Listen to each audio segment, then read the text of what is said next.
అతడు సినిమా గురించి చెప్పుకోవాలంటే అతడు సెట్ గురించి కూడా బాగా చెప్పుకుంటూ ఉంటారు.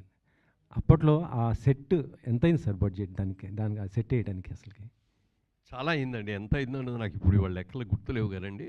ఆ రోజుల్లో చాలా ఎక్కువ కష్టమైంది. అందుకనే అంత కష్టపడి అంత పెద్ద ఇల్లు కట్టాం. బ్రహ్మాండంగా పర్మనెంట్గా ఉండేటట్టుగా మొత్తం ఐరన్ స్ట్రక్చర్స్ మీద కట్టాం. అది మామూలుగా ప్లైవుడ్ల మీద వేసి ఇదే కాకుండా ఇచ్చి ఇది పర్మనెంట్గా ఉంచాలి ఇది.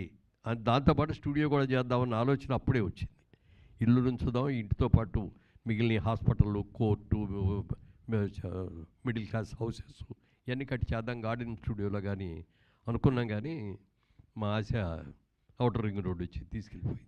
అతడు ఇప్పుడు రిలీజ్ చేస్తున్నారు, కానీ భవిష్యత్తులో మరి అతడు పార్ట్ 2 ఏమన్నా చేస్తే ఎవరితో చేస్తారు? ఏమన్నా ఒకవేళ పార్ట్ 2 తీస్తే డెఫినెట్గా మళ్ళీ అదే డైరెక్టర్ అదే హీరోయే తప్ప ఇంకొకళ్ళు మారిస్తే జనం ఒప్పుకోరు అసలు.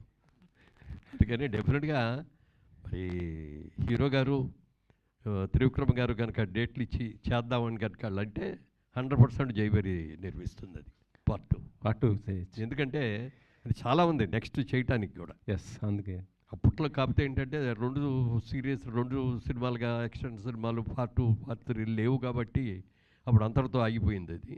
బట్ తీస్తే ఇప్పుడు కూడా బోల్డ్ మంచి సబ్జెక్ట్ అవుద్ది. ఆ కాంబినేషన్ కూడా మంచి కాంబినేషన్ అవుద్ది. ఇప్పుడు ఈ సినిమా రిలీజ్ అవుతుంది కాబట్టి ఇప్పుడు అందరూ కూడా యంగ్స్టర్స్ కూడా అందరూ చూసి రేపు వాళ్ళు కూడా పార్ట్ 2 వస్తే బాగుంటుందండి అని అంటే డెఫినెట్గా తీస్తాం.